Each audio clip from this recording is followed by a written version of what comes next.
আসসালামু আলাইকুম প্রিয় ভাই ও বোনেরা। আজকে বানাবো শুকনা বড়ইর ঝোল আচার। আমি প্রথমে এইখানে পানি ফুটিয়ে নিয়েছি, তারপরে দিয়েছি আখের গুড় দিছি, আর এলাচ তেজপাতা দিছি। এখন এইটাকে চুলায় বসিয়ে জাল করে নেব।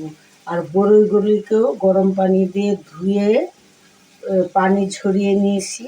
এটা যখন পানি কমে যাবে, এটা ঝোল ঝোল আচার রাখবো, পরে গরম মশলা দিয়ে নামিয়ে ফেলবো।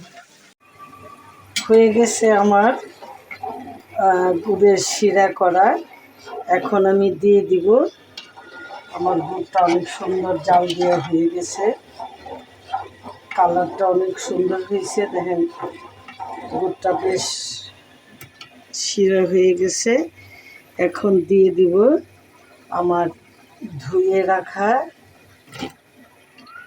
পাকা পাকা টসটসে শুকনা বড়ইগুলা। কত সুন্দর বড়ই! বিভিন্ন রকম করে আচার বানানো যায়। এই আচারটা আমাদের খুব গুড়ের শিরায় ভিজানো থাকবে, একদম রসে ভরপুর। তুলে তুলে খাবো, খুব মজা।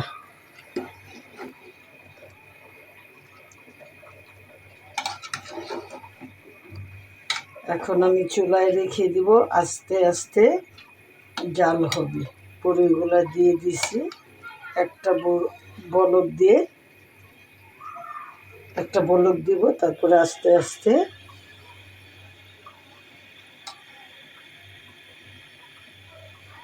বলক উঠলেই আমি জালটা বাড়িয়ে দিয়েছি।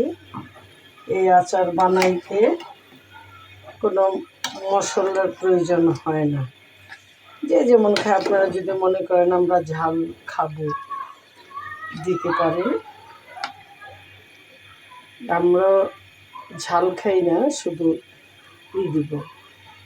নামানোর সময় শুধু পাঁচফোড়নের গুঁড়াটা দিয়ে দিব। এটা মিষ্টি, টক মিষ্টি, রসে ডুবানো বড়ইর আচার। আপনারাও করে খেয়ে দেখবেন। আমার গুড়ের শিরায় ভিজানো আস্তা বড়ইর আচারটা হয়ে গেছে।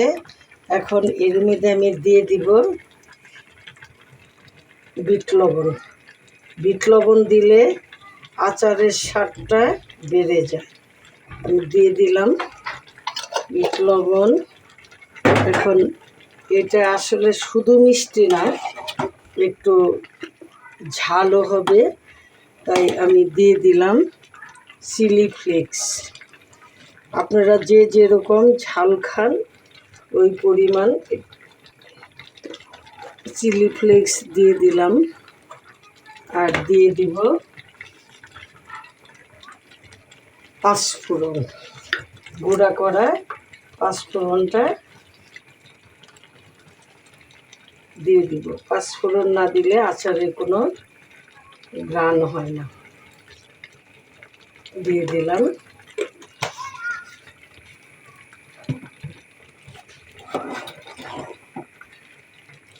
আমার আচারটা সম্পূর্ণ হয়ে গেছে। এটা আমি একটু ঝোল ঝোল রাখবো। এটা খেতে অনেক মজা। ঠান্ডা হলে ঝোলটা আরও কমে যাবে। এখন আমি চুলার জালটা নিভিয়ে দিব। আমার আচার হয়ে গেছে, ঠান্ডা হলে বয়মে ভরে নেব। হয়ে গেছে আমার ঝোল ঝোল টক মিষ্টি ঝাল বড়ইর আচার। আসলে এটা ঝোল করেই রান্না করছি। অনেক সুন্দর মজাদার একটি বড়ইর আচার। আপনারাও আচার বানিয়ে খেয়ে দেখবেন।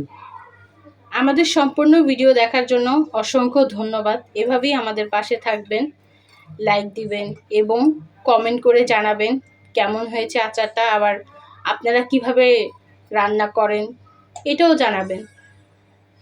আর সাবস্ক্রাইব করতে কিন্তু ভুলবেন না। আল্লাহ হাফেজ, ভালো থাকবেন।